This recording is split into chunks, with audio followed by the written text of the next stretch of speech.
I find that players are often motivated much more by like loot or pets or something, way more than like any actual danger, I would say. Or a party finds a madman who has been charmed by the BBEG. So this is an encounter that you don't necessarily want to fight. Maybe you use a spell to remove the magic. Maybe you'll boost yourselves. Maybe you'll need to use a spell to like translate the language, etc.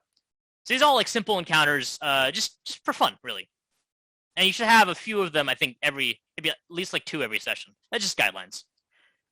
Now, the next type is challenging encounters. Now, these ones, I think, should be cool, all right? When I say, so I think for every 2 random encounters, every 2 easy, fun encounter you should have at least 1 challenging encounter. These are ones that have multiple things going on, and they take time. These are the ones that you think, oh, that session was cool. We fought against this challenging encounter. It should be obvious. The reason I divided the groups into 3 different categories, it should be obvious if an encounter is either random, challenging, or plot. So it should be obvious that this is a serious, challenging encounter. But ultimately, the purpose of a challenging encounter, or the purpose of anything in a story, is to set up elements of the plot. So this challenging encounter is one that's going to be cool to go through, but ultimately it's set up for your larger narrative. So here's an example. Here's some examples. 1, the party meets the tribe's chieftain. So, goblins, whatever, who cares? But the leader of a tribe of goblins is much more important. And players know when they meet the boss. Like, he's obviously not the boss of the entire campaign, but it's a big deal. And maybe he knows the boss of the entire campaign and all that stuff. Another example is, like, a golem protects a magical sword. Maybe you need that sword to defeat the big bad, right? But you know that getting the sword from the golem will not be easy, right? Maybe there's a puzzle involved. Or maybe a party must convince a merchant guild to join their cause. So this merchant guild, a bunch of just really reluctant and cutthroat businessmen. So maybe talking to them and getting them to join your cause, or maybe not arrest you or something, that might be an encounter where you have to use up like different spells and stuff.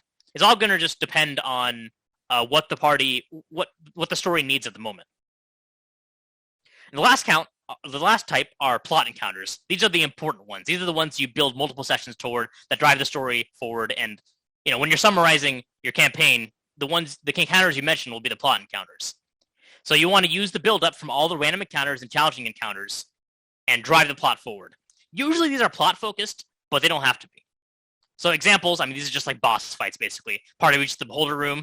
Party finds the Lich's phylactery that is guarded by a loyal monster. Party reveals a vampire's identity during a public hearing, and there might be a fight or something more political going on there. Those are all just examples of plot encounters. Okay, so now that I've talked about the 3 types, let's think about how to make good combat encounters. So the 3 types, you want to intersperse them in the adventuring day, right? Maybe in a typical adventuring day, it might take 2 sessions for one adventuring day. So in between long rests, it might take 2 sessions.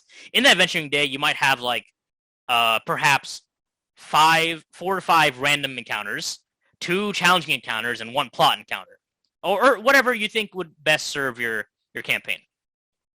So now let's go into the actual art of making good combat encounters. I'm not going to talk about making like puzzles, because that's like a whole different subject and is very different, and it's almost like not even like D&D focused. There's tons of tables, you can find them online. Social encounters, that's a whole other beast, and has to do with like more about interesting NPCs and stuff like that. Oh my gosh, I'm sorry. Okay. So to make combat encounters, which is more D&D focused, there's a general 5-step process that I personally use. So 1 is determine the purpose of this encounter. This one we already talked about, right? Whether it's a random encounter, a challenging encounter, or a plot encounter. After that, you want to figure out the setting. Where is this encounter taking place? That setting will inform all of the specifics. So like I said, the most important thing is the why, which is step 1, and then the where is step 2. 3, pick the encounter, right? So this is a combat encounter, so which monsters will you put your party up against? 4 is to spice it up. So just picking enemies and putting them on a grid isn't good enough. Even if the environment is exciting, I think definitely for like challenging and plot encounters, there needs to be some element to make it actually special. And 5, this is kind of like it's in the same idea as 4, which is make a good introduction. I find that the greatest way to make an encounter memorable is to have a great introduction. All right, so let's get started. So we were talking about 1, so we're going to move on to 2, the setting.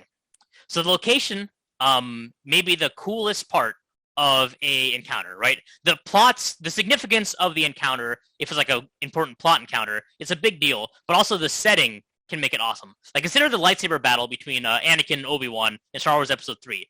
Obviously, that's like the climax of the entire prequels was that moment. But what made it like extra cool was just the environment. They were like fighting over like just near lava, right? That the environment was always in play, and that just made it that much of a cooler fight. So, depending on what the environment is, that determines a lot of things. That determines, for example, which monsters are here, right? If you want like ice monsters, it probably wouldn't work if you're in Volcano. But if you're in Volcano, you can probably justify having a bunch of fire monsters randomly that may make it more interesting. What environmental factors come into play? So using the Volcano example, there might be random bursts of flares of magma that occur. Maybe there's certain areas of the map where you have to like run, might be difficult terrain. All those things can come up.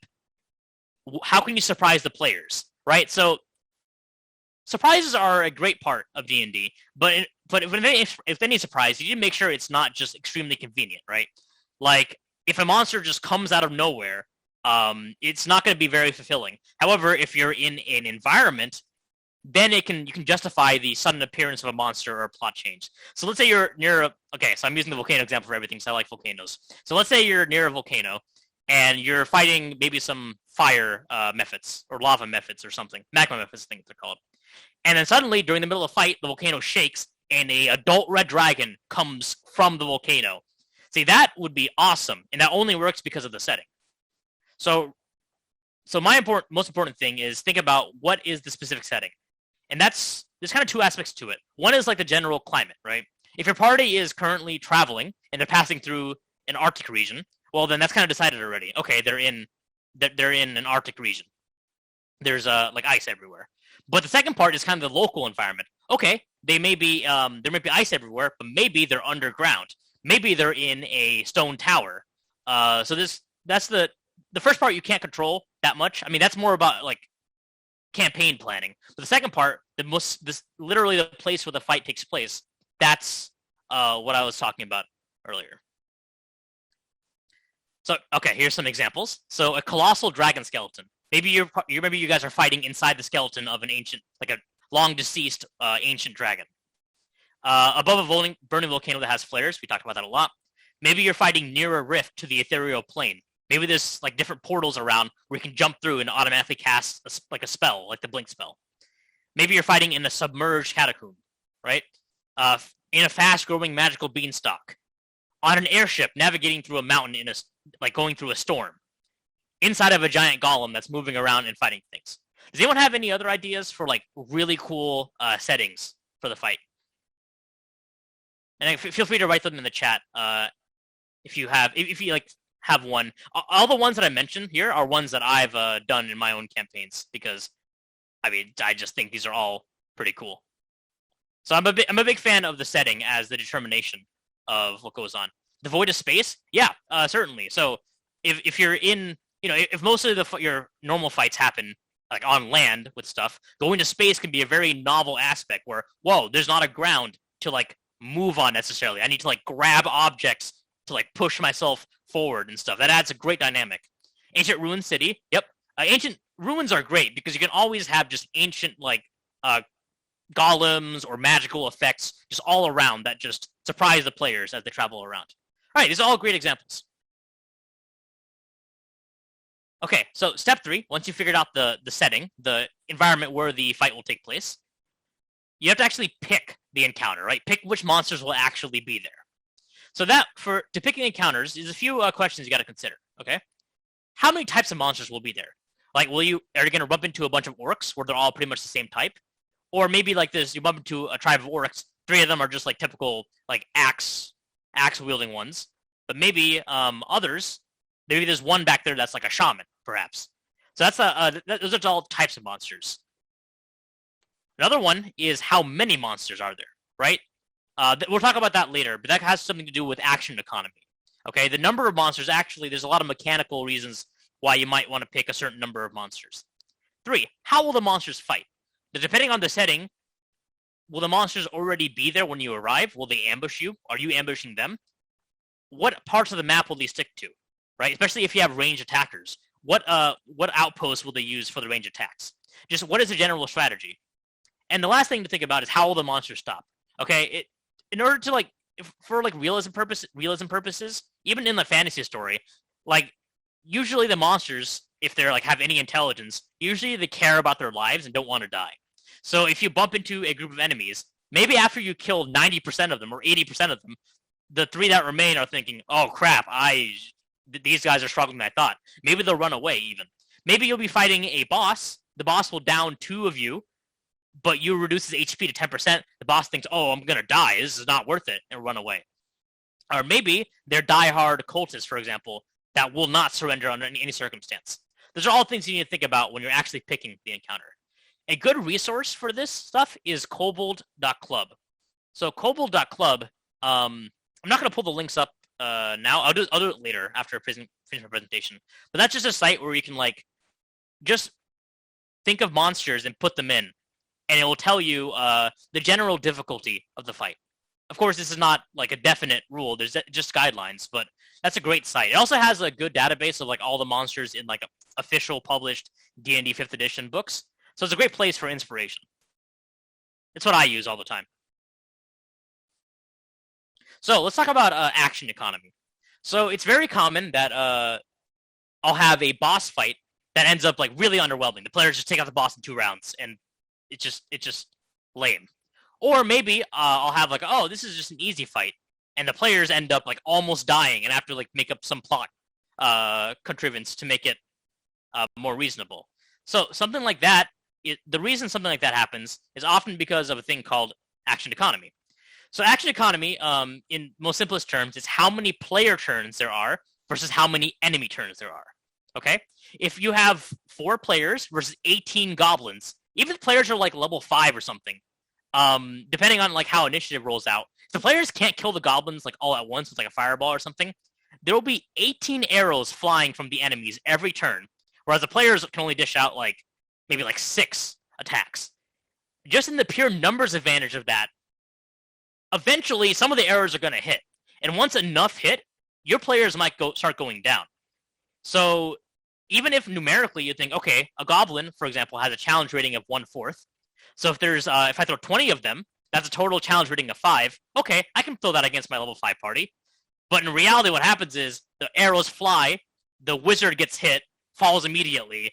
Then the next turn, the cleric has to heal the wizard. So when the arrows fly again, now it's 20v3, and then it'll be like 16v3, then it'll be like 14v2, and then eventually one guy's left and there's still 8 goblins. And okay, so in order to avoid that, I just highly recommend only having maybe at most twice as many enemies as there are players. That's actually my next slide. Yeah, having too many enemies can be painful. First of all, it's painful to track. Okay, like I wouldn't want to track 18 goblins. Okay, and the players wouldn't want to just sit there as I'm rolling dice and just basically just playing the game with myself. So I just avoid having many enemies in general. I don't think there should be any more than twice the number of players. Sometimes you might want to cinematically have a scene where it's like an army of enemies coming up and your players take them down. But for something like that, I don't think you should run that as like a traditional encounter. I think for that one, you might want to do something where it's like, okay, the army is approaching. You have 2 turns to attack it and whittle it down, and like greatly reduce the HP of the enemies as that happens. Or maybe not all of them even attack. Maybe just say, well, because you guys are strong, 90% of them miss by default, only a few hit. And another consideration is to group up lamer enemies together. So let's say you're in a fight, you're raiding a castle, and you bump into the necromancer, and he has like 3 different types of undead. Right? Maybe there's 5 of each undead, but 3 different types. I'd recommend grouping like all the zombies, all the skeletons, and all the what's a stronger example? Like ogre zombies all together. That way it's and then the group moves with just 1 turn. That way you don't overwhelm the players and have this problem of action economy. So there's another flip side to this. Boss fights. Right? There's so many stories of like a party of 4 or 5 players bumping into a dragon that seems like it's way above their pay grade, but the party just kills the dragon in 2 rounds flat. That's something to consider, that no matter how strong an individual enemy is, it still only has 1 turn. So, that turn they might have multi-attack, but it's still only 1 turn. They only have 1 action, 1 bonus action, 1 reaction and movement. This is extremely relevant when you consider like resistances too. So let's say you have 2 monks in your party, and they use Stunning Strike, right? You stun the dragon. On the dragon's turn, they try to resist the stun, and they don't. Well, that's it. The dragon has 1 chance to resist the stun per turn, and if that doesn't happen, then they just do nothing. Whereas the players just sit down and just wail on it every single turn, right? That is something you should avoid. Now, what's the remedy for this? If you want to have a true boss battle that feels like, 4v1, but make it not be lame. Well, one option is legendary action. So a lot of enemies in D&D are pre-built. A lot of like big bosses in D&D, like dragons, beholders, vampire lords, are pre-built with legendary actions. So what that is they have like 2 or 3 points they can use, and at the end of a player's turn, they can expend those points to do some minor attack or movement. So like dragons, for example, all have a legendary action, which is Tail Whip. So after a person's turn, the dragon can spend one of his legendary actions, just hit a player nearby with his tail. And usually those recharge every round. So it'll be every round the dragon has like 3 extra times it can take a minor action after a player. Those are what legendary actions are. I recommend putting them in even to like other monsters. So the other day my players were fighting a Nothic, and I knew that it was 4 of them and 1 Nothic, and I knew that if the fight happened, even if the Nothic has cool abilities, it would die in 1 round, just naturally speaking. So what I did was I gave the Nothic 2 legendary actions. One where it could one were more of a psychic ability because I wanted to highlight the psychic ability. Another one where it just claws attacks. Putting that in, the battle was still, the players did fine, but it was much, much more fun because it wasn't just, they weren't bullying it, it was fighting back. So another thing is lair actions. So lair action, again, a lot of these bosses in their lairs have this, is that on initiative count 20, some environmental effect happens. So for example, with a dragon, like maybe like a what's a good example? A blue dragon, which is in a desert, one of the legendary actions might be lightning strikes, right, from the lair.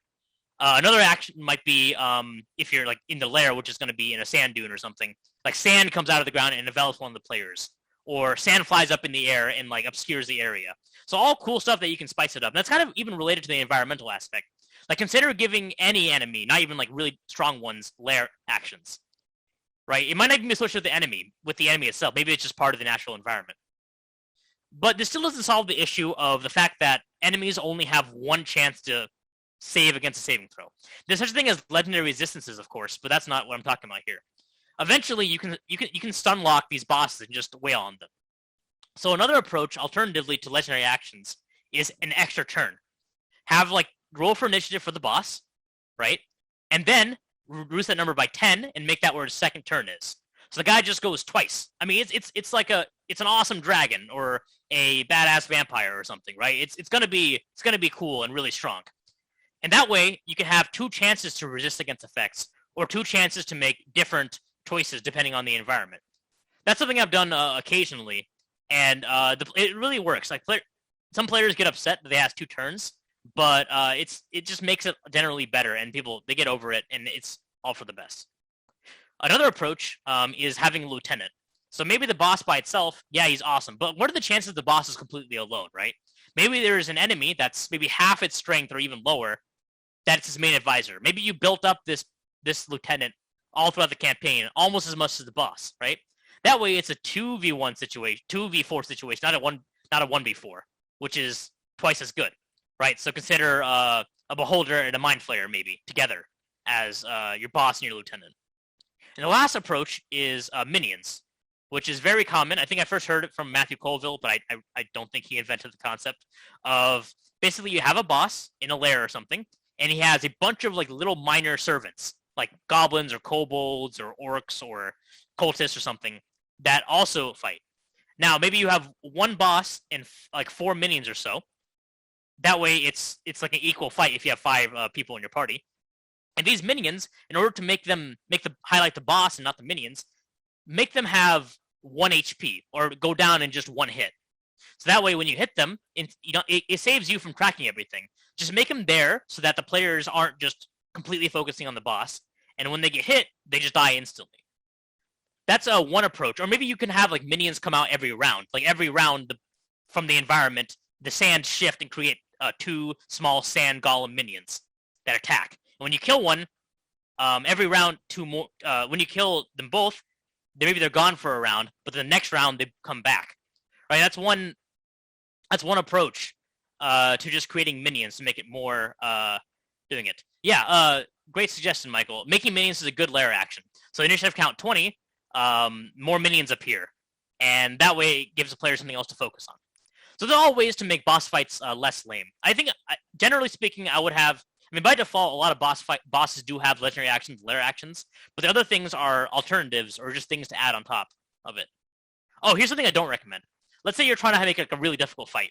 So you're like, oh, let's fight against 2 dragons.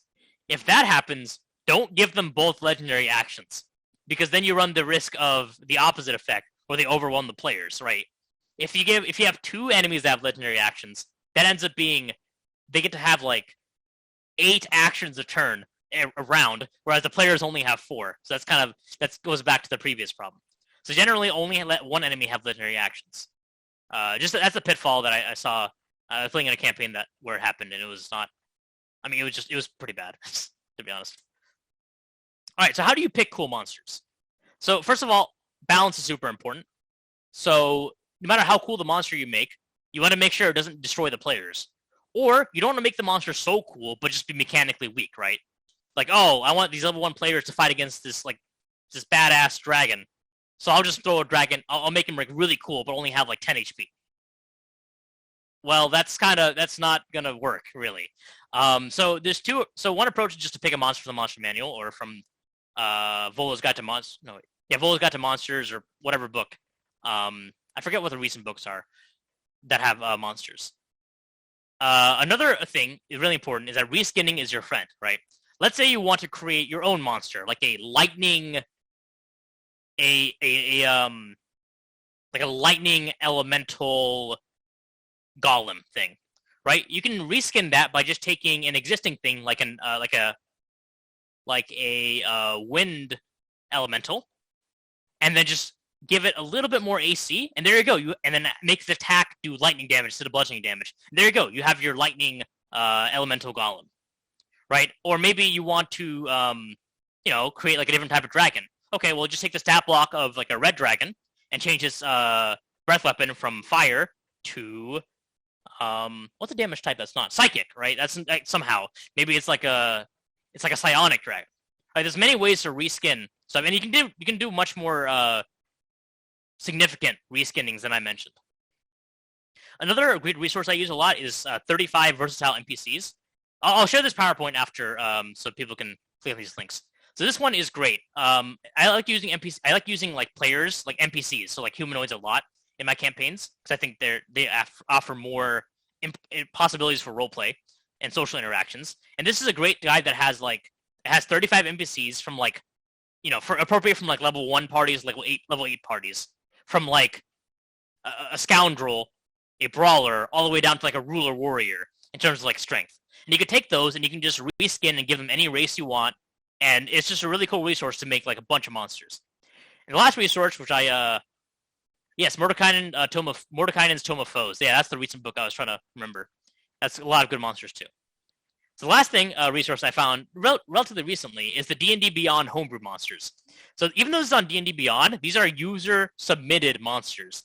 So I would be careful about this, but this can be a great source for inspiration. Or if you can test out the monsters themselves, but just, as with any user-created content, just beware of creating something terrible. These are not necessarily checked for balance. There is a content moderation system, though, where users can upvote and favorite their favorite monsters. So that can be a good guide to see whether this monster is balanced or not. I think the highest rated monster in D&D Beyond Homebrew monsters is actual Cannibal Shia LaBeouf. So if you want a monster like that, you can find it there. I bet the Demon Kirby is on there too, probably. Okay. So after you pick your monsters, you want to ask yourself, is it balanced?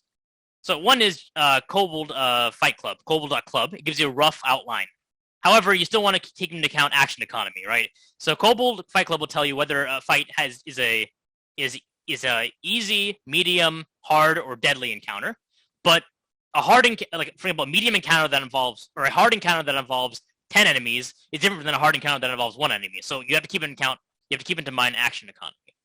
Another thing to think about is your party strengths and weaknesses. Okay, maybe you create this well planned out encounter of these like extremely strong melee combatants, but then you forgot that most of the party can fly, and they just fly up and just make short work of them. You need to make sure the encounter you make is always informed by what your party can and can't do. But really, it's just based on history, okay? Like, you never know. It just depends on the potential that they have. All right, I've DM'd for so long. I've had long-running campaigns where even I still can't predict the actual strength and how quickly the party will get through encounters. It's better to underwhelm than overwhelm, I think, because you probably don't want to accidentally kill people. But another thing to think about is you can always adapt on the fly. So maybe you're like, all right, these enemies should be strong enough for the party. And then after one round, oh crap, they kill half of them. Well, this was just the scouting party. The actual enemies are coming out of the door right now. Something like that is perfectly fine. As long as you think about it ahead of time, you shouldn't have any trouble there. Another thing is learn from your mistakes. Okay, if you throw enemies at the party defeats instantly, don't forget about it and just do the same thing next time and be surprised again. All right, definitely just over time, you and your player characters, you'll start to learn what to expect from them and they'll learn what to expect from you. All right, part 4. I wonder how I'm doing on time. I think I'm gonna. There's only a few parts left, so I'll just get through this really quickly. So step 4 is fine. And if you go a little bit longer, that's fine too. Okay. So life is short. All right. Add a cool thing to your fight to make it more memorable. So once you pick your encounter, I always go through and all right, let's see, how can I make this kind of cool? Well, one example is just give your enemy a random spell, right? Like, okay, bandit fight standard. But wait, why does the bandit have a scroll of watery sphere? That can really just switch things up and take your players out for a surprise, and generally it won't be unbalanced, just give them one cool thing. All right. Whoa, you fight against some wolves, and one of them actually says the word ouch. Wait, what the heck? That's another idea. By the way, if you have any ideas for just cool quirks, you can put them in the chat. Maybe you're fighting around, and suddenly the enemy just falls into a hole, swims, and climbs out of a hole behind you guys. Or maybe the environment is just really cool. Why does the ogre have a giant guitar as a club? Right? Like, the players start thinking about, maybe we shouldn't kill this ogre. Maybe we should hear it out. Just little simple things, and literally let your players kind of fill in the blanks there and see how they'll react. So I highly recommend just taking every encounter you do, even the boring random encounters, and just put something distinctive. 5. Think of a good introduction. So this is kind of similar to 4. So the easiest way to make an encounter memorable is to have a great introduction. So maybe the goblins yell something funny as they come out from the trees. Okay, the players may just be like, oh, typical goblin fight, whatever. But they'll remember that it yelled, for the glory of the tree god, or something. They'll remember that, and they'll reference it in the future. And that'll just make it 10 times funner. Maybe the party arrives, and the cultists just finished sacrificing something, right as they arrived. Not all of these things have to be funny. Some of them can be, more serious. Maybe the dragon has a magic item that lets him phone call, and he's phone calling their significant other as you arrive, right? That's just something little simple that could just make it more funny. And maybe the bandits are playing cornhole, perhaps with human body parts after pillaging a village, right? Just something that your players would be like, oh yeah, I remember that fight. They were doing X. All right, so that's basically it. This is more about just the creative aspect, but I do have some resources that help with the more mechanical aspect. So you guys can read this on yourself. Kobold.club, I've mentioned it 3 times now. It's my favorite resource. It just helps you. It's a general guideline for a counterbalance. Homebrew Monsters on D&D Beyond /homebrew/monsters. Dungeons. So this site just creates a dungeon for you, and that's how I use it. I just use it as a layout, and I usually just put my own encounters in each room. Encounter tables. So if you want to design these random encounters to get inspiration, Randroll has encounter tables, maybe 100 encounters for each level of party possible in each setting with each theme of mod. There's just so many tables that you can find for inspiration or just to design yourself. And finally, to spice it up, I think this was mentioned earlier, but if you want to make interesting fights, just go to whothefucksI'madndcharacter.com. it will say something like, your D&D character is a narcoleptic owl enthusiast who hates the color green.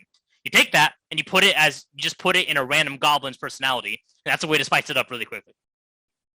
Okay, cool. So thank you for listening to my PowerPoint. And I'll take any questions now, or just any comments.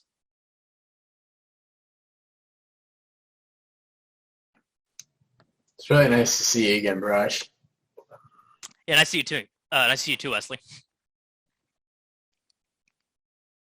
A goblin that hates the color green. I think canonically, D&D goblins are like yellow, right? So. Yeah, it's like yellowish green. They hate reading though. They hate words. So maybe they hate reading. Maybe they're racist. Like, oh, the yellow goblins versus the green goblins. Yes. Look up Goblin D&D 5e, and you'll see a furry yellow creature. It's not the goblins from like RuneScape. That's what I think of when I think of goblins. Now, I'm going to add this a thing with the combat. I loved everything about you presented because a lot of it was definitely very noticeable. Sometimes you do need to know your players, though, because I know that there are some players that enjoy combat where they feel like the heroes, so you have to set up things where it's like it's more likely for them to win. And then there's people like me who are like, fuck it, natural 20, I lost a fucking limb, let's go. So, and that's my style, usually for my own self. I don't do it against people unless they want it. But I think that's another thing to notice is how grim, how brutal do you want it? And I think a very, very small part of it also is to ask your players how much you want the description to be done, because like people do minor description. I might get into this later if I get time to talk. Because some people might be a little bit squeamish and other people are completely fine with you just going through what's happening. That's about all I got to add. You did a really good job. That's what social contract session 0 or 4. Oh yeah. I wasn't here for the whole time. I'm sorry. So if any ideas come out that were somebody else's before Rachel started talking, I did not try to steal them. It's just you think of it as flattery because it's something else.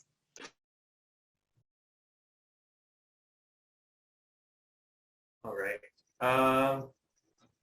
If no one has any questions, Tommy, are you ready?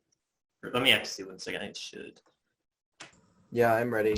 I don't lie, Tommy. I'm loving your background. I should make it where you can screen share in a second.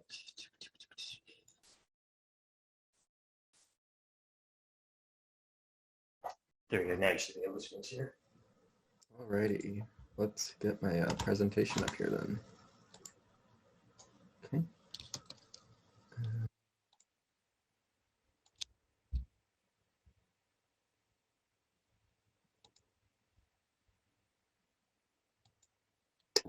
Alrighty, so thanks for coming to my presentation.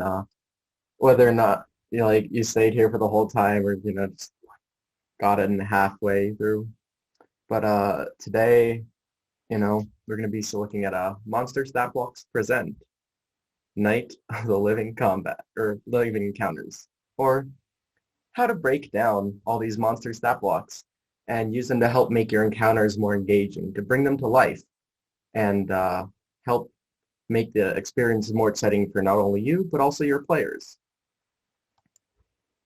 So, what is a stat block? I'm pretty sure that we've all probably heard of them before at some point, but just to make sure we're on the same page, it's just this collection of statistics of any given monster. And it has all the essential information that you're going to need as the DM to run that monster in any encounter, whether that's a combat encounter or if it's a non-combat. And so there's a bunch of different things that, when put together, make up a stat block. So let's dissect this monster stat block. There's about these 14 things that are used to make up most monster stat blocks. And it seems pretty intimidating that you have all these different parts and pieces, but together, together they make the monster stat block, but individually, They're pretty simple, and they can all influence combats in different ways. So our first dissection, the bigger they are. Monsters come in all sorts of shapes and sizes. They can be tiny, like an imp, small, like a goblin, medium, like most humanoids, or large, like an ogre, huge, like a giant, or even gargantuan, like a purple worm. And they each occupy a different amount of space in combat. Tiny creatures occupy less than 1 square. You can fit 4 of them in each one. Small or medium use a normal 1x1 square. Large creatures 2x2, and so huge 3x3, and gargantuan 4x4. There are also pictures of hexes here in case, that's what floats your boat. So the bigger they are, the more space they take up. Creatures, of course, are not a cube, and this represents the space that a creature controls. So, for example, a tiny creature, like a sprite, can navigate around creatures, around your players, and use their smallness to their advantage. Or if they're facing down a gargantuan purple worm, you can use that 20x20 square to block off your players and maybe wall them into a corner. And this helps to indirectly change the dynamic of combat. And that's just one of the things that you can use. Next up, we have speed. There are different kinds of speed, and it allows all these monsters to move around and interact with the combat in different ways. We have this little thing, a quickling. They're a tiny fae, and then we also have, that is, I think, going the wrong way. We also have a banshee here, but each of them have different speeds. For example, a quickling has 120-foot movement speed. This is just the walking speed. And so it can pop in, hit your players, and run off before they know it's hit them. Or a banshee, for example, just flies above. Yes, the quickling is definitely a true zoomer. The 120-foot movement speed is, they're not joking her. They're not playing. And that allows them to cover quite a large space in combat.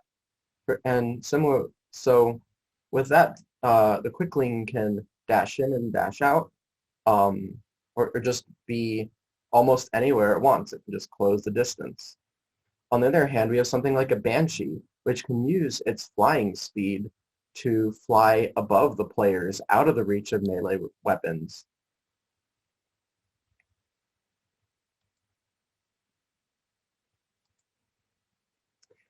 Next, we're going to be talking about the ass of monsters, their ability scores, saving throws, and skill proficiencies. It's just like player characters. Is your monster smart, strong, insightful, etc.? It serves as the basis for the rest of the stat block, and it influences the actions that it can take. Proficiency bonus is, of course, already included there for saving throws, and also hit points here and armor class. It also includes notes about whether or not this is what kind of armor they may be using, which I'll go into more detail about later. And also their skills, which can also determine. So for some example, something like the Frost Giant, you might want to use a Frost Giant to grapple your players, seeing as they have that athletics proficiency with that nice +9. Or the Beholder, it's always got its eye out to look for players that might be trying to hide from it. Also, I know Barrage also covered this before, but the hit points for minions. I like to use what I've heard is, I think it's called the 1, 5, 10 rule. You can give minions 1, 5, or 10 hit points. The 1 hit point minions will die to anything, any source of damage. 5 hit points will die from 1 good hit. And then the 10 is 2 good hits to help provide, if that, you can use that to have different types of minions in a combat, or you can all have one or the other. And I find even in like non boss battles, just normal battles, it can actually greatly help me because I don't have to be worrying about, okay, there's 22 hit points, they just took 7 damage, and it can help speed up combat and make it flow a little bit better if I'm just tracking, okay, this monster has 2 hits, this one has 1 hit, and it helps definitely. Yes. Thank you, Viraj. I will bring up, there are, of course, you also have, to go back to the speeds, there are additional speeds besides just walking and flying. There's also swimming and climbing.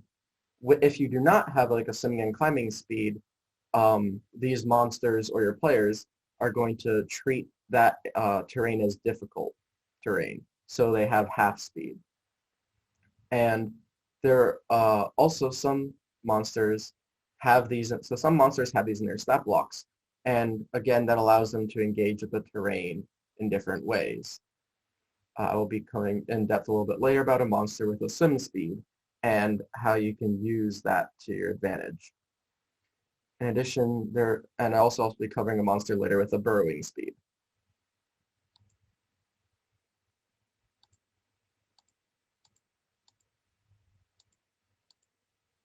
So monsters feel things too. They can be vulnerable too, or, maybe not. Here's our, cut and dry skeleton.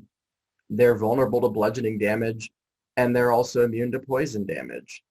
Maybe your monsters, when a player deals like bludgeoning damage to a skeleton, maybe these skeletons are like, become scared of that player character, or maybe they're infuriated, use the vulnerabilities to help change the combat. And maybe if a player is doing a damage type that's immune, ignore those PCs. Maybe an intelligent enemy may even taunt the players. Haha, you think you could hurt me with poison? And also, it's a good thing to remember and keep track of. And especially because some creatures have more unique damage instances or damage immunities. Like the Demi-Lich is completely immune to non-magical damage from bludgeoning, piercing, and slashing. And they also have a boatload of condition immunities, which are also good to keep in mind. And again, with a condition immunity, for example, with like a Demi-Lich, because they're pretty intelligent, maybe your player tries to cast Suggestion or Charm Monster on the Demi-Lich, and it just stares at them blankly and taunts your players for, yes.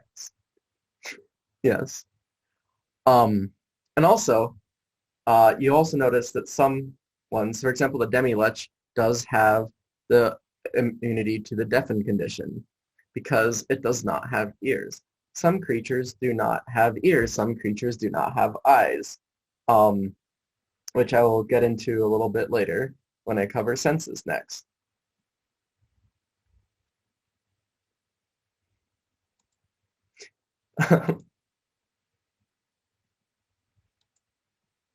So, you want to sometimes look beyond what you can normally see. And all creatures perceive the world. God damn it.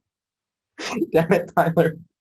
No, you can't charm the Demi-Lich. He's going to laugh at you and make fun of you for wasting your spell. Oh, yes. That's a good thing to also bring up.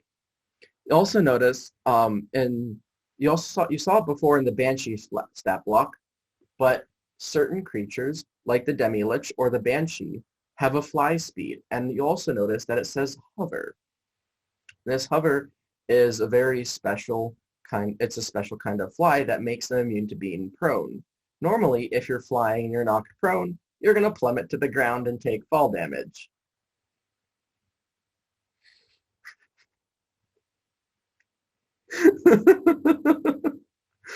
If you want to seduce the musty skeleton, by all means, you may try. I'm not going to judge you for your tastes, but it may not necessarily work. They probably have like, I don't know, 1,000 years on you.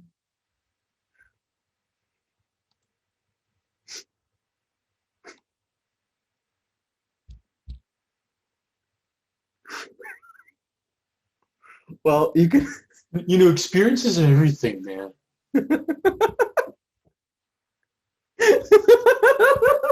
Age is just a number.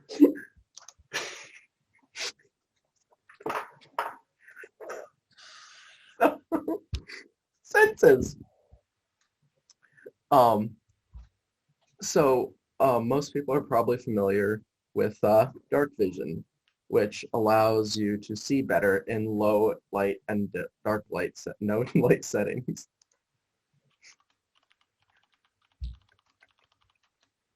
What are you gonna throw a bag of holding into the demiplane next, Taylor? Oh.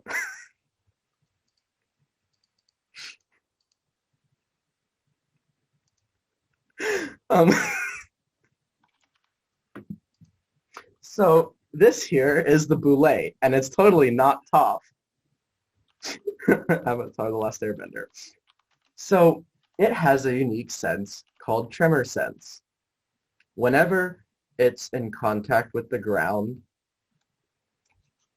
yes, there's a really interesting story about why it's Boule and not Bulette. But it is Boule. It has tremor sense, which allows it to detect the location of any other creature that's in contact with the ground. This, of course, does not account for flying creatures because they're, not touching the ground. And that's a pretty good question. The reason they try, when the Boule was designed, the only thing that they're like, this is like a bullet, but let's make it French. So it's pronounced Boule. Fun fact, apparently didn't mean myself. Fun fact, apparently the Tarrasque is actually a French myth. Funny enough. Yep. But for some reason Boule isn't. It's French. So the Boule here, with its tremor sense, so it can detect things that are in contact with the ground. A Boule also has a burrowing speed. So, have it just pop underground and then just pop up and surprise one of your players. Just casually ganking your players and screwing them over because they didn't have tremor sense, and then now Boule's coming out of the ground to bite their legs off. We also have blind sense. One of the most notable ones, of course, is the gelatinous cube. It doesn't have eyes, it doesn't have ears, but it can still see you. Well, if you're within 60 feet of it, of course. Certain monsters that don't have ears or eyes, it will note in their stat block that they are blind beyond a certain radius. This can allow, if your players do manage to notice a gelatinous cube or other creature that has blind sight in a certain radius, they can potentially just sneak around it and avoid a direct confrontation. Another interesting thing about gelatinous cubes in particular, sometimes they're used as the dungeon sweeper, just casually squelching along through the dungeon, cleaning up, collecting dead bodies and everything. That's why the 100,000-year-old dungeon is looking like it was just cleaned yesterday. Because it probably was by a gelatinous cube. And of course, you can make a gelatinous cube easier to spot for your players by maybe having all sorts of treasure inside, or maybe the bones of the previous victims, or coins, or assorted weapons. Yeah. And again, something like a gelatinous cube is also immune to being blinded or deafened. There are other certain creatures that do have blind sight, for example, like the bat. And it does note this this effect in a stat block, that the bat can be that you can remove the bat's blind sight by preventing it from echolocating, which I think is a few definite. I don't know, I've never actually ran a bat before. Yes, and then that brings us to the most powerful kind of vision, at least in my opinion, true sight. They can see right through you. Well, almost. Not only can you see through normal darkness, but you can also see through magical darkness. You can also see invisible creatures and objects. You immediately know that there's an illusion, and you can succeed on any saving throws against them. They can also identify the original form of a shape changer or creature that's been transformed by magic, and they can even see into the ethereal plane. So creatures like this can end up causing your players to rethink their strategy, because the assassin can't just get invisibled by the wizard and just sneak up and stab him in the back. They can't just pop through the ethereal plane on a quick little jaunt and pop right out. These kind of creatures are much more aware, and they can see these things happening around them.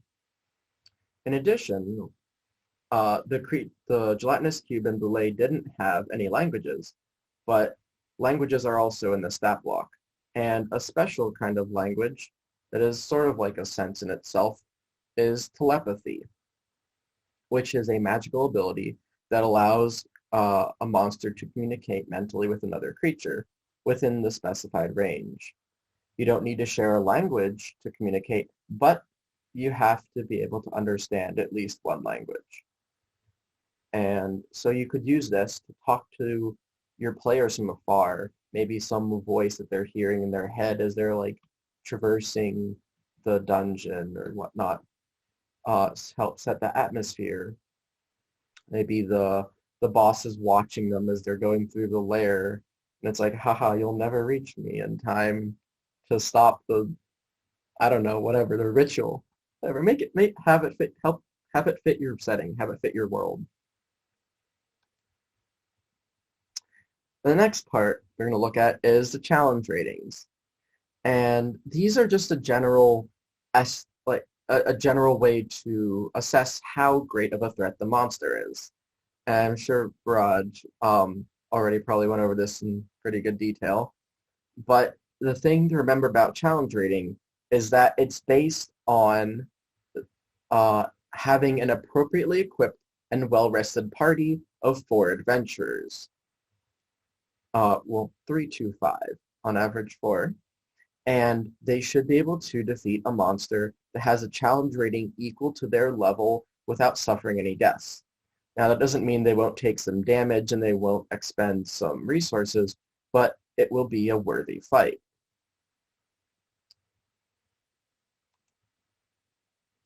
Now, some monsters can have special features and traits, just like player characters. Some of the most common of these are seen with spells or racial traits, such as Fey ancestry, which we also see in the elf player race. Here in this example with Drow, they also have the innate spellcasting trait, which allows them to, they know these spells innately and they can cast them. So it's another good thing to be familiar with if you're running these creatures. In addition, some of these spells are pretty good, like Fairy Fire can make it quite easy for your enemies to hit your players. Sometimes you also have spellcasting enemies, and these you are free to swap out the spells. These are just general suggestions for that specific stat block. For example, this is pulled from the Drow Mage stat block, and they have all these spells in their slots. But you are definitely welcome to swap out spells using a similar spell list. For example, just use Wizard and have it help it to fit the situation. So maybe the Drow Mage doesn't know Lightning Bolt, they know Fireball instead. Next up, we have actions and reactions. A creature's stat block defines the actions it can take. Most creatures only have actions, but some do also get bonus actions and reactions. For example, the demon known as the Merilith. Now, this is where we start to see some like special traits and the actions come together. The Merilith has a special trait that allows it to take one reaction for every turn of combat. And I know Barrage already went over action economy, but something like the Merilith has a very different action economy to, a bunch of goblins, because the Merilith also makes 7 attacks, and it also has as many reactions as there are turns in combat. And knowing how the actions and reactions of a creature work together with any special traits they may have can also help to change the combat up. Oh yes, I'm sure the Merilith is a very fun monster, especially when someone's getting hit with 6 swords and a tail. Oh boy. And also some monsters do have teleport actions, which is not movement. Whoops, wrong way. Now, some monsters may also have limited use abilities. Yes, that will be the sound of your players getting beat into submission by the Merilith. So, limited use abilities, of course, can only be used a certain number of times per rest. Of course, one of the best examples of this is spellcasting. And so there are 3 different kinds, 2 of which I already covered as the spells, because they can either recharge, they have a limited uses per day, they recharge on long rest, or they have a number of limited charges per short or long rest. And the third kind is a recharge ability. As one of the most iconic, of course, is the dragon, and they have their fire breath ability. So at the start of each of the turns, you would want to roll a d6, and if the roll and the number on your d6 is a 5 or a 6 in this case, then you get the ability back. Now, something like an ancient red dragon, there is a 90-foot cone. So that's a lot. And you also need to note that a cone's area of effect specifies for the width of a cone at any given point along its length is equal to that point's distance from the point of origin. Meaning, if there's an ancient red dragon that's 90 feet up in the air and breathing fire directly down, that's a 90-foot radius circle, or 90-foot diameter circle. I think you're going to probably get all your players. Even if you're in, like, say, a cave or something that this ancient red dragon happens to be living in, or any other dragon for that matter, that has, like, a cone breath, just have them fly above the party and rain fire down on your players. Have the dragon, fly down, make a couple of claw attacks, fly off. That way, they still might be risking a couple of maybe a couple opportunity attacks in the melee characters, but they're keeping their distance. At least if the dragon's smart.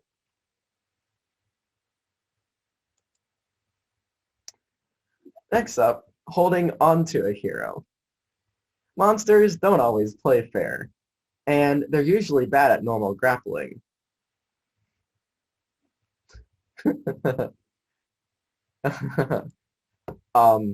Most monsters don't have proficiency in athletics, but most of your martial players are probably going to take proficiency in athletics or acrobatics. So many monsters have special attacks that allow them to quickly grapple their prey. On a hit, there's a successful grapple.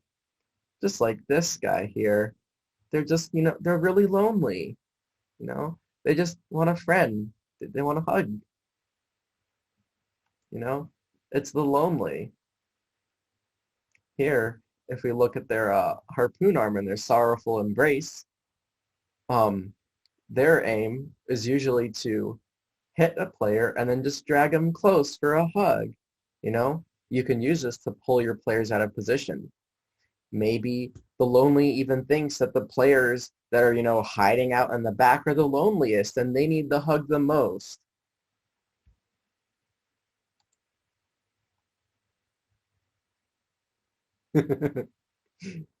Yeah. Uh,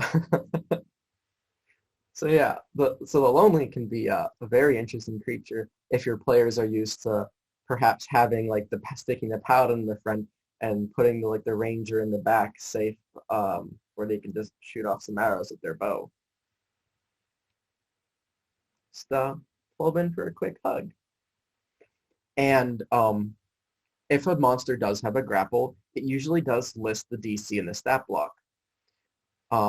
If not, then the set DC is just 10 plus the athletics proficiency of the monster, or the strength if they don't have proficiency in athletics. Loot all the things. I know I have players that love to loot monsters. Stat blocks generally don't have equipment other than weapons and armor. And you normally see that in the actions they list what weapons they have, and when it shows the armor class, it tells you their natural armor, what armor they may be using. And usually monsters are also dressed appropriately based on their creature type. But you can always give your monsters extra gear or trinkets however you like and however you see fit. If it fits your encounter, then by all means do it. And it's also important to remember that you decide how much of a monster's equipment is actually recoverable and usable. So just because a goblin has leather armor doesn't mean that leather armor is actually in good condition, for the fighter to take it or for the rogue to take it. It doesn't mean it's even sellable. It could just be a bunch of tattered rags that are more or less held together by some leather cords. And Tyler has a very good point. A goblin is small. The half-orc is very big. I don't think a leather armor is going to fit them very well. Also, always assume that monsters that have the spellcasting ability if their spells require material components, assume they have the necessary material components to cast spells. Whether or not you want that to be an arcane focus or a holy focus or even a component pouch, that's up to you. Or if you don't want them to have the material components, they don't need to.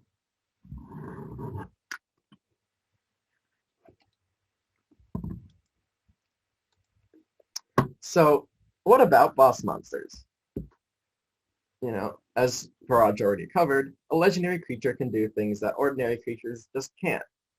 It can take special actions outside its turn, and its raw magical power can even exert an influence for miles around on the landscape. Legendary creatures have 3 additional parts of their stat block that normal creatures just don't have. Legendary actions are first. They get a certain number of special actions that are called legendary actions that take outside the turn, right after the turn of one of your players. They also have lair actions to harness the ambient magic in its lair. And sometimes the magic of a legendary creature is so strong that their mere presence just has strange and wondrous effects on the environment. And these usually end when the creature dies. And this can be an abrupt end, or it can be a slow dissipation. This is, of course, listed in this lair actions in the stat block. Next up, Gods in the Lake. This is the Aboleth. It's a legendary monster, and it has its legendary actions. As you can see in the stat block, it has 3 legendary actions, and it gives the details below. Some legendary actions, like the Detect, allow it to make checks off its turn. in case players are trying to hide or if it's trying to assess for threats. They can also allow it to use its attacks again, like the tail swipe, as listed in the normal actions. And sometimes they even get special legendary actions like Psychic Drain here for the Aboleth. They may cost more than one legendary action, and sometimes they may have a synergistic effect with other parts of the Aboleth stat block, which I will cover later. But for the Aboleth, it does have this Psychic Drain, which is not part of the normal stat block, and it does have the Tail Swipe, which is part of its normal stat block. So when fighting inside its lair, the Aboleth can use an ambient magic of its lair to take lair actions. These are traditionally on initiative count 20, and it can cause any of the following effects. It can cast the spell Phantasmal Force. It can make the water around it surge outwards in this tide, pulling your players into the nearest water. Come on, take a swim with the giant overgrown lamprey. It'll be fun. And the Aboleth can even channel its own rage into the water around it and make your players take psychic damage. So, take your players out of the comfort zone. Come on and take a dip with your friendly neighborhood Aboleth. Or, maybe they're not friendly and they want to kill the players. Up to you. And also, the region containing an Aboleth lair has been warped by its presence, creating one or more of the following effects. For example, underground surfaces within 1 mile of their lair can become slimy and wet and difficult terrain. Maybe slow down your players when they're in the lair because everything's covered in slime. You could even make it so that if the players try to move faster, they could end up having to make a check or a saving throw to not fall on their ass. In addition, water sources near the lair are nasty. They're just like supernaturally disgusting, and you'll vomit it if you try to drink it. In addition, the Aboleth also has an ability to create this illusory image of itself within 1 mile of the lair, and it can use that as almost like a sensor because it is even an illusory image of itself, and it can sense, speak, and even use telepathy from the illusion's position as if it was there itself. So, maybe just spying on their players, freaking them out. Oh my gosh, the Aboleth's here! Oh wait, that was just an illusion. Or,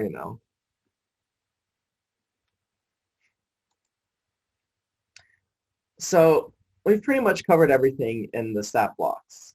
And is there more? Oh, of course there is.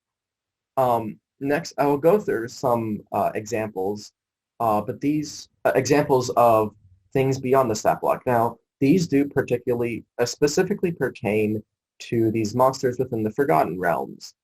And if you're using like a homebrew world or another official setting, make it relevant to that setting. It doesn't have to have these, or maybe it does. It's up to you. Now, the Aarakocra have a really cool thing where a group of 5 of them can get together and do this little funky aerial dance and summon an air elemental. This isn't part of their stat block, and this can be an interesting thing, potentially, to add an additional ally or enemy to the encounter.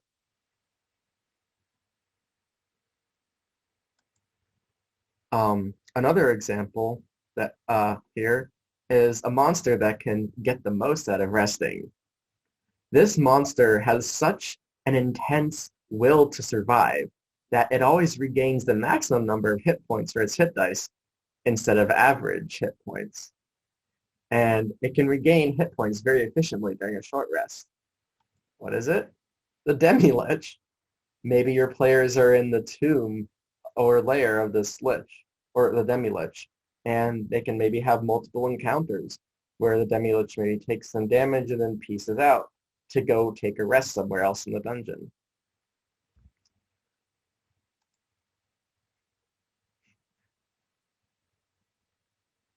Yep. Demi-Lich do have a D4 for their health, but at least, they're getting the most bang for their buck, even though it's not a very large buck.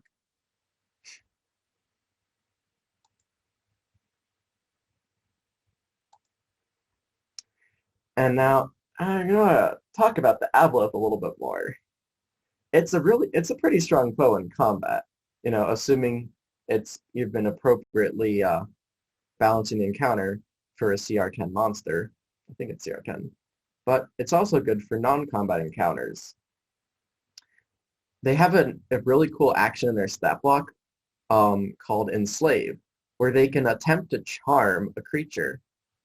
So if you look in the lore, in the monster manual, it talks about aboleths more, and it details things like aboleths try to use their telepathic powers to read the minds of creatures and know all their desires. And often aboleths will promise to fulfill these desires in exchange for obedience. Not that they'll necessarily actually fulfill the desires, but the aboleth might try to attempt to charm your players and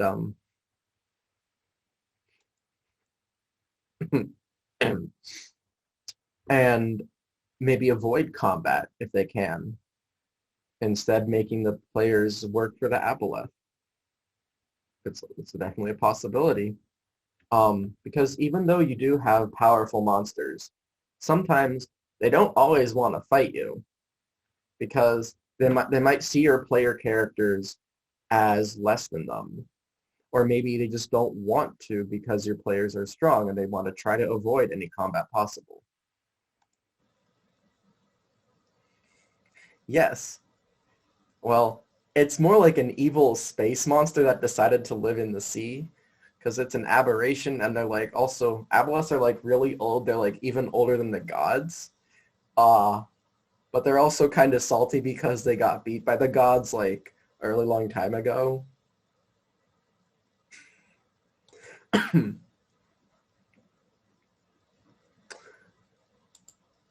And, okay. So, I've covered a lot of monsters here that have special or unique features, from the legendary actions of the aboleth, or the red dragon, or the lonely. And they all have these special and unique features. But, what about more common enemies? Like goblins. How do I make low CR monsters more interesting?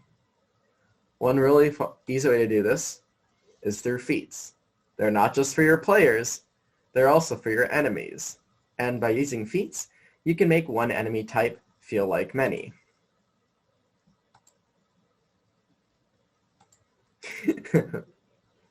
Even the lowly goblin can become an interesting and varied combatant by giving a goblin a feat such as sharpshooter. You can just have an instant sniper goblin that may not necessarily have the best to hit, but they're gonna hit like a truck. And then providing your players with the decision: do we want to deal with the goblins that are closer up, that are surrounding us and wailing on us, or are we going to go for the ones in the back that are hitting us like trucks? Maybe you can give the goblin the skulker feat and have it so, whoops, they missed. But your player's where are these arrows coming from? I don't see anyone. I just have the goblin just hiding out behind some crates. It's maybe 10 feet away.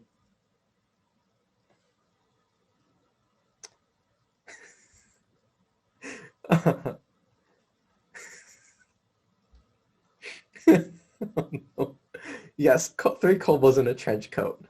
Each one of them can do something different, Maybe the one who likes to sit on the top is good at shooting across. Maybe the one who sits on the bottom is really good at biting things. Maybe the one who sits in the middle is great at casting spells. Maybe just stack 3 enemies and duct tape 3 different enemies together. It's fine. duct tape fixes everything. Tyler, please don't give your enemies the lucky feet. But yes, Anastasia, that is definitely something you can do. You can make like little specialized groups of enemies within each combat. And another one you could give is a Sentinel. You know, that goblin at the front, your player just tried to run past it to get to the sniping enemies in the back. Bonk, they got hit with an opportunity attack, and well, now they're stuck and they can't move. Whoops. You can also even give them class features too, like take the reckless attack from the barbarian. And this is stuff that I've done before. Like, I'll take the goblin and I'll get rid of their shield, dropping their AC down to 13. But then I'll give them reckless attack. So then this goblin is coming at people always with advantage. Maybe, you know, I'll make a goblin more kind of like a tank one. Keep that leather like up their, maybe up their health a little bit. Up their armor from like studded leather, or to maybe studded leather, or even maybe medium armor, and like keep their shield. So then they're a high AC goblin that's a little bit harder to hit. And having like goblins are a great example just because they have a melee and a ranged option. Even something as simple as just having like, let's say you have a total of 8 goblins. Have 4 of them sit in the back and fire off arrows from behind the trees, while 4 goblins just bum rush your party with wielding their scimitars and like screaming about, I don't know, the god of the trees. And also, the goblin also does have its nimble escape. So maybe the ones bum rushing are going to run up, bonk their enemies, then take the disengage action and just peace out, you know? Or maybe the ones firing from the trees, they're going to shoot an arrow, scurry off to another tree 30 feet away and try to take the hide action.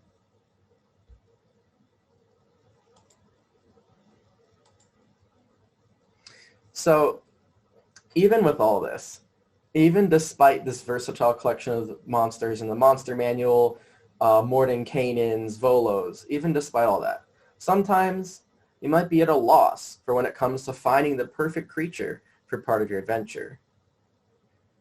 Feel free to tweak a creature that's already existing to make it into something more useful for you, maybe by borrowing a trait or two from a different monster, or by using a variant or a template. But something that's always important to keep in mind that when modifying a monster, including when you like apply a template to it, or maybe adding feats and stuff to monsters, you're going to change its challenge rating. Maybe the goblin will become easier. Maybe it will become harder. I'm not generally end up making changes that make all my monsters a little bit harder, but that's always something to keep in mind. You should always feel free to modify a monster if you need to fit your setting, to fit the combat. You know, if you want to have an aboleth, that's like, you know, not evil. Maybe they're good. Maybe they realize that, like, hey, you know, all the memories of my ancestors and all this shit, it's dumb. I'm going to, you know, help people instead of, like, being, like, the equivalent of a basement dweller and just plotting for centuries. Like some edgy teenager. But, are there any questions? I think that, yeah, that's the end.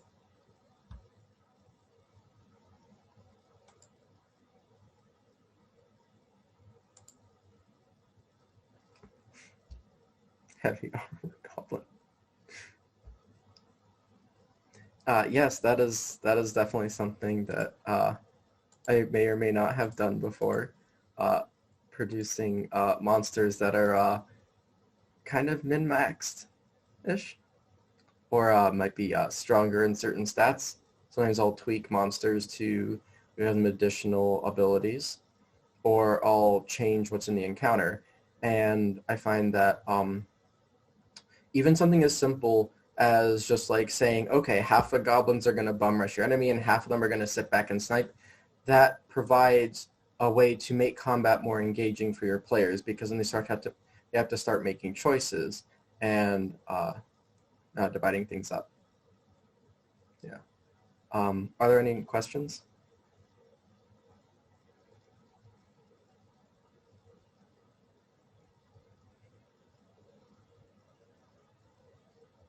Okay, then I guess I'll turn it back over to Tyler so he can wrap this up. Wesley, did you have any you wanted to talk about? Yeah, I just wanted to do that small piece real quick. I enjoyed most all of everything. I've heard all of them were very great advice and things that go into D&D. To me, I know that D&D is something that transcends a certain level. As the DM, you aren't really the antagonist, despite you're playing both the good and the bad guys. You know, you're really... I don't know how to explain it. Like the big brother or the parent. I compare it to the relationship I have with my brother. You know, I teach him harsh lessons by sometimes being mean and Tough sometimes love. being nice. Yes. But at the end of the day, it's not like I hate him. I do it because I'm trying to, you know, show him certain things and do stuff. And I think that's the heart of what you need to go for if you want to be a DM.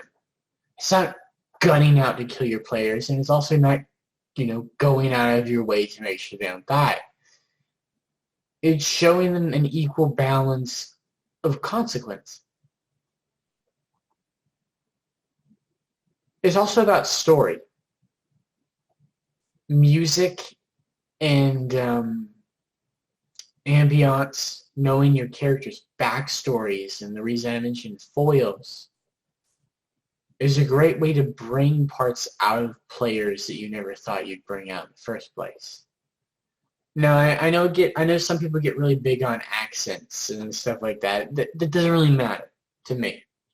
I love doing them, but it's not a thing that's common, and it's not a thing that should be done all the time or harped on due to the Critical Role hype.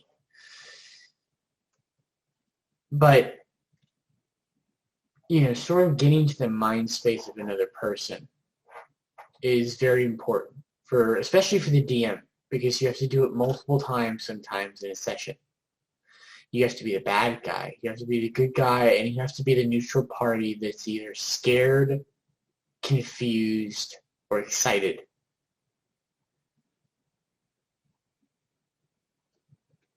And from that standpoint,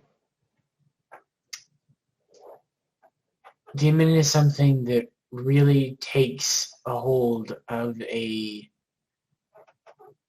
aspect of both planning and improvising. Planning is good because, of course, you don't want to go into a session without any complete idea, because sometimes that can go a little bit awry.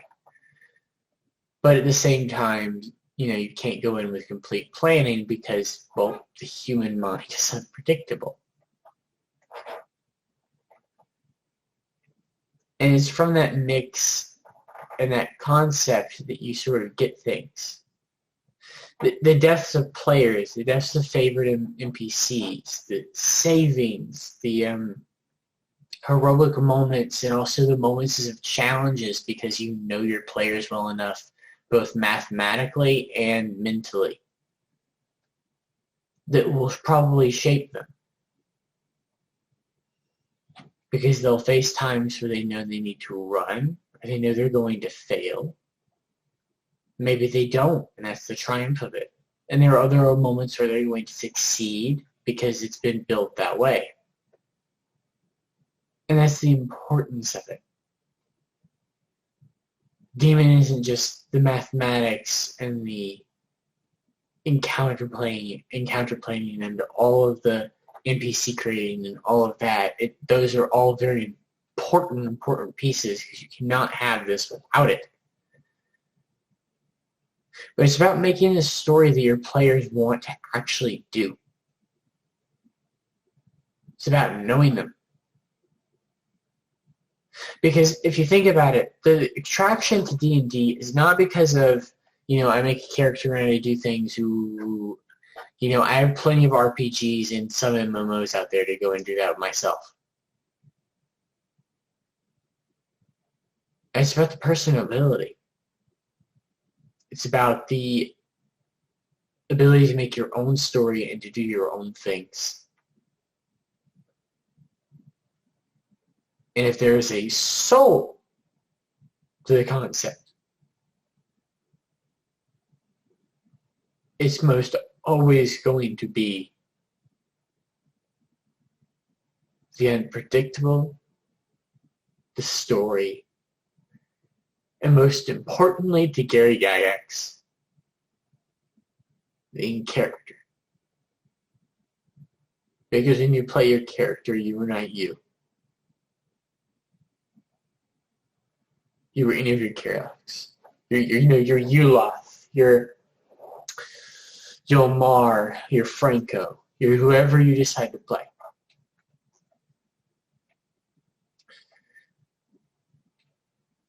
And for DMs, you're whoever you decide to play, which is a lot broader of a range, not harder of a range. So I mean, we have it tougher because of the concept of what we have to bear as people that have to basically sometimes talk to ourselves. As weird as that seems, nothing's more satisfactory than watching a group of individuals relish and want more of what you have provided. So know them, cater to them, but also understand that to feel as though you are a hero, you must have flaw and you must have challenge. Otherwise, there is no adversity and there is no unpredictability. And the most daunting moments in D&D are going to be the ones that come down to a singular dice roll. And it is that we often remember.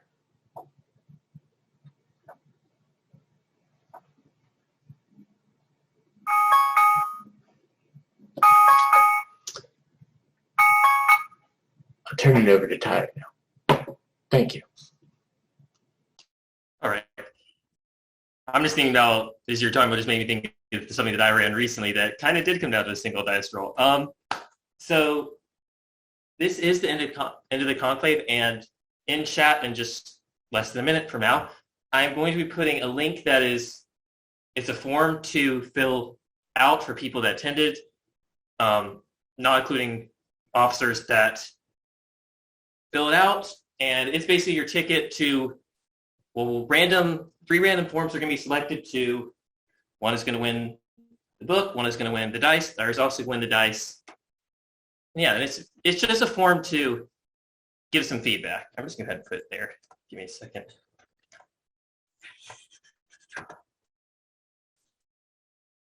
And then sometime, I'm not sure when exactly, it might be later this weekend, it might be early next week.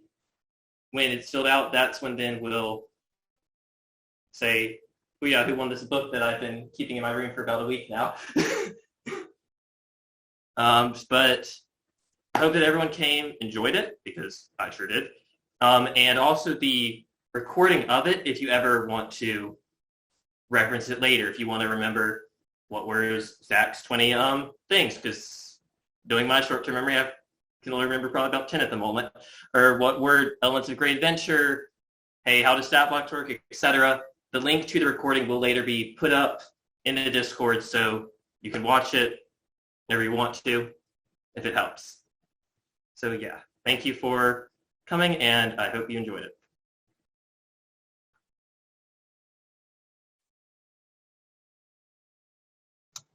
Yes, thank all of you who have participated. It has been a very enjoyable experience. Yeah, I hope everyone learned at least like one new thing, or maybe a bunch of new things from this, and use it to help set up your own campaigns. And I think it's great that we're seeing like all these people like that are interested in like learning how to DM, or like learning how to maybe DM better. And I think that's great, because that's something really about the TigeRPG, and that us as a community, and helping each other get better. I treat DMing as leadership. Many people do not step up to such a role because it is a hard one. Everything that fails to happen or does happen is upon you in a way, outside of the problem player, which we all know about and have probably experienced. But don't be afraid,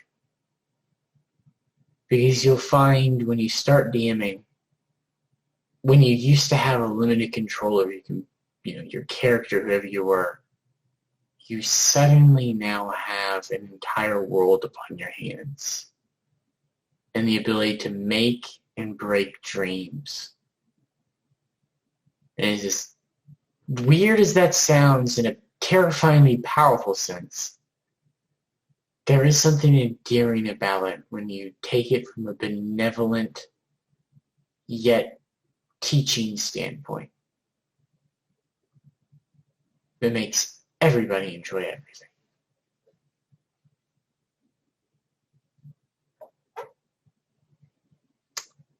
I'll be seeing you later.